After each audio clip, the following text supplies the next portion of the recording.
नमस्कार, मैं हूं संजय शर्मा। आप देख रहे हैं 4 PM news network. Uttar Pradesh के चुनाव होने को थे और राजभर बड़ी जोर शोर से भारतीय जनता पार्टी पर हमला कर रहे थे, ओपी राजभर। और लोग हैरान थे कि अमित शाह आखिर रणनीति क्यों नहीं बना रहे हैं राजभर जी को ठीक करने की। मगर तब राजभर जी को लग रहा था कि अखिलेश यादव की सरकार बन जाएगी। पब्लिक में बड़ा उत्साह है और माहौल भी लग रहा था। स्वामी प्रसाद मौर्य आ गए थे, राजभर आ गए, तो ये लग रहा था कि पिछड़ों का एक गोलबंदी हो रही है, मुसलमान साथ हैं, सरकार बना लेंगे। लेकिन नतीजा कुछ और आया। और नतीजों के बाद भारतीय जनता पार्टी वो पार्टी है जो सरकार में आने के तुरंत बाद अगली सरकार कैसे बने और अगला चुनाव कैसे जीते इसकी योजना बना देती है। आपको याद होगा कि उत्तर प्रदेश के रिजल्ट आए थे, बम बम हो रही थी बीजेपी, लेकिन 48 घंटे बाद अमित शाह और नरेंद्र मोदी जी गुजरात में दिखाई दे रहे थे। ये अभियान है, बीजेपी की मजबूती का कारण है।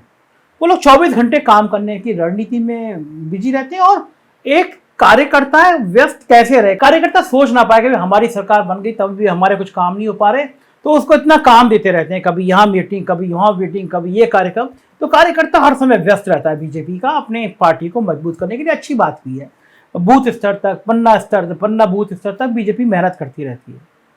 जब नतीजे आए तो ये आकलन किया गया कि भाई ये 4-5 जिले हैं, आजमगढ़ है, मऊ है, ये जो जिले हैं इनमें बीजेपी क्यों नहीं जीती। जब एक तरफ से पूरा पश्चिमी उत्तर प्रदेश, जहां किसान नाराज थे, जाट नाराज थे और लग रहा था कि पश्चिमी उत्तर प्रदेश में सफाया हो जाएगा, वहां भी बीजेपी बम्पर जीत गई, तो आखिर ये 4-5 जिलों में बीजेपी क्यों नहीं जीती। तो एक बड़ा कारण यह है कि यहाँ पे पिछड़ी जाति की, मुस्लिमों की गोलबंदी बहुत अच्छी तरह से हो गई और उसमें एक बड़ा नाम राजभर का भी था। करीब 12-13 सीटें ऐसी हैं, 14 सीटें ऐसी हैं जहाँ राजभर के वोट काफी हैं और ओपी राजभर उसमें प्रभावी भूमिका करते हैं। तब अमित शाह की घर पर एक बैठक हुई और बैठक में ये प्लान किया गया कि उत्तर प्रदेश की सभी वो सीटें जीतनी है जो पिछली बार हारे भी 84 सीटें हारे थे, सब तो जीत ही गए थे। लेकिन अमित शाह ने देखा इस बार जो बची हुई थी वो भी जीतनी है हमें, मतलब हमें मैनपुरी भी जीतनी है, आजमगढ़ तो जीत ही गए इस बार वो, लेकिन वो उनको लगा कि जो ये रामपुर भी जीतनी है, मुरादाबाद भी जीतनी है, ये जो 5-7 सीटें हमारी निकली हैं हमें ये भी जीतनी है। तो पूर्वांचल की सीटें वो पिछली बारी जीत जाए और इस बार कोई लूज ना करें, इसके लिए एक ऑपरेशन अमित शाह के घर पे तैयार हुआ। उसमें यह था कि भाई ओपी राजभर को अपने संग जोड़ना है। अब ओपी राजभर बड़े मुंह फट टाइप के नेता है, जो मन में आता है वो बोलते हैं और जो मन में आया वो करते हैं। और चुनाव हारने के बाद उन्होंने अखिलेश यादव को नसीहत देना शुरू कर दी। और अखिलेश यादव की कमजोरी है कि वो बहुत ज्यादा सुनते नहीं है। मतलब एक टाइम में आपने देखा होगा कि भाई आजम खां बड़े नाराज थे और ये लग रहा था कि आजम खां छोड़ के चले जाएंगे, तब भी लोगों ने समझाया कि अखिलेश यादव से बात करो, जब जेल से निकलेंगे चले जाओ, लेकिन आजम खां गए नहीं। वो तो कपिल सिब्बल बीच में पड़े और आजम खां जब दिल्ली चले गए तो उसके बाद अखिलेश यादव मिलने गए। तो ये अखिलेश यादव का स्टाइल है कि वो बहुत ज़्यादा राय लेना पसंद करते नहीं हैं। और ओपी राजभर का अभी उनके हिसाब से इतना बड़ा कद नहीं है कि वो राय दें। तो अखिलेश यादव पर व्यक्तिगत हमले शुरू कर दिए ओपी राजभर ने और उसके बाद अखिलेश यादव ने एक लाइन खींच ली कि अब बात नहीं करनी है। इस बीच में बताया जाता है कि ओपी राजभर के कुछ विधायक थे, उनकी जन्म पत्री भी तलाश करनी शुरू कर दी ईडी ने। अब आजकल ईडी और सीबीआई बीजेपी के बाद ये दो चाचा जी हैं कि इनके नाम पे अगर थोड़ा भी बहुत भी आपने दाएं बाएं किया है तो आप राजनीति तो कर नहीं सकते। अब ओपी राजभर को पता चला कि दिल्ली में अमित शाह जी की निगाह टेढ़ी हुई है तो पसीने पसीने हो गए। अब वो गठबंधन से अलग होना है, इधर जुड़ना है, तो किया क्या जाए।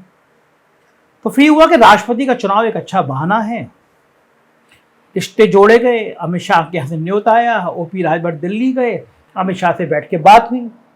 अमित शाह तो राजनीति के चाणक हैं, उन्होंने कहा बताइए आप क्या चाहते हैं। और अमित शाह कई चरणों में आदमी की चाहत पूछते रहते हैं। संजय निषाद को बहुत चक्कर लगवा दिए थे उन्होंने, उसके बाद संजय निषाद यूपी में मंत्री बन पाए और बहुत भारी भरकम विभाग ले नहीं पाए। तो बताया जाता है कि राजभर ने चाहत जाहिर कर दी कि हजूर मैं आना चाहता हूँ और आपकी कृपा हो जाए तो मैं यूपी सरकार में भी शामिल होना चाहता हूँ, बदले में राष्ट्रपति के लिए आप जिसको कहेंगे मैं उसको वोट दे दूंगा।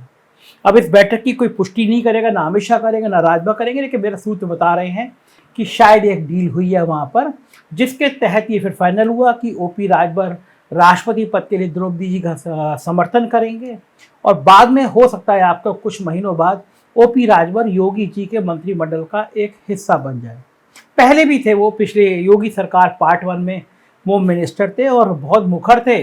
योगी जी से पट नहीं रही थी उनकी। ये भाई कैबिनेट मिनिस्टर होके एक बार अपने घर की सड़क बनाने को फावड़ा लेके बैठ गए थे और बोले मैं कैबिनेट मिनिस्टर हूँ, मेरी नहीं चलती है। और उसके बाद जब चुनाव हुआ था उन्होंने क्या क्या बोला, मैंने उनका इंटरव्यू किया था उनके विधानसभा क्षेत्र में। मैं गया तो मुझे वहाँ पे फीडबैक ये था कि हार जाएंगे चुनाव, क्योंकि मुस्लिम भी इनको सपोर्ट नहीं कर रहे हैं और ये वहाँ पे गए नहीं। तो मैं गया था, लेकिन मुझे लगा कि ओपी राजभर की पकड़ है अपने क्षेत्र में, और वहाँ पे जो गठबंधन था सपा का, वो सपा का बोर्ड, इनका बोर्ड बड़ा मजबूत था। लेकिन बड़ी मजेदार बात, देर रात शाम हो रही थी, मैं थी और एनडीटीवी के सौरभ भी आ गए थे वहाँ पे, हम दोनों ने इंटरव्यू किया था।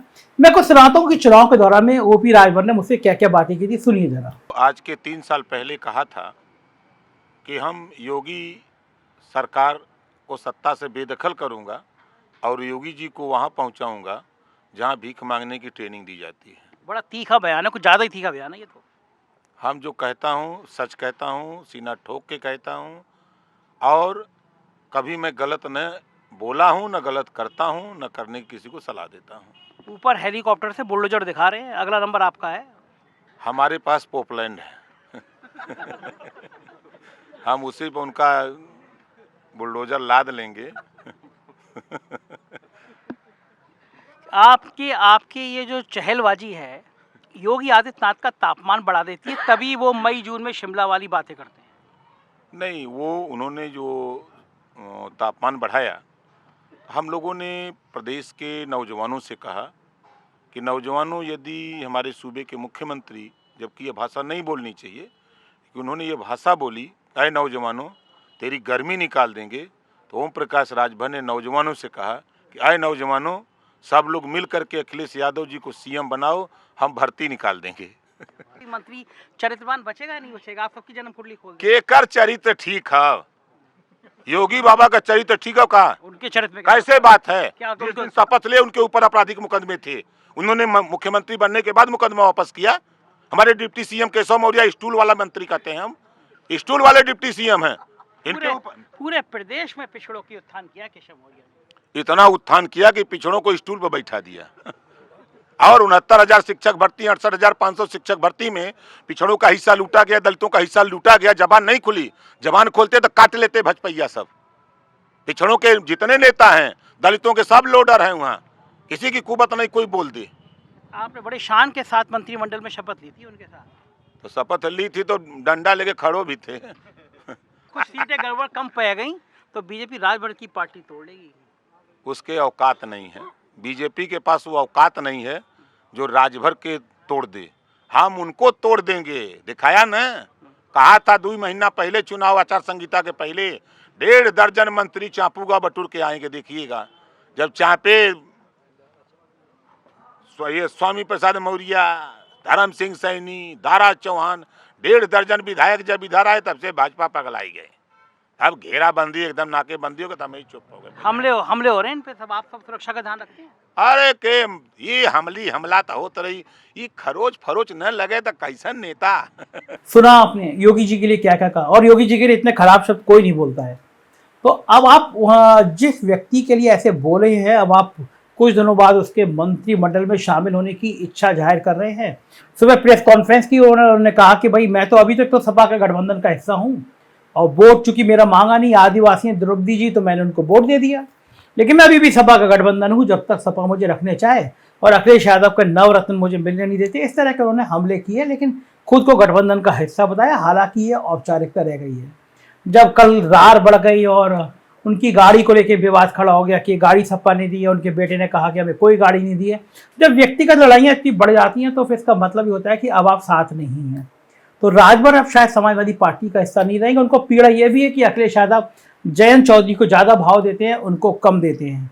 तो ये गठबंधन लगभग इसका तलाक हो चुका है, जरा सी औपचारिकता बची है। राजभर जी कोशिश में है कि कोई मलाईदार विभाग मिल जाए उनको योगी सरकार में। देखना यह है कि ये बात सही होती है नहीं होती है, क्या मंत्रिमंडल में हिस्सा बनेंगे नहीं बनेंगे राजभर, और बनेंगे तो इस बार में योगी जी के संग उनकी पटेगी नहीं पटेगी, क्योंकि वो बहुत मुखर रहेगा। जैसे मैं पहुंच जाऊंगा उनका इंटरव्यू करने के लिए तो वो कोई ना कोई एक बात ऐसी जरूर कर देंगे जो वो अखबार की सुर्खियां बन जाए।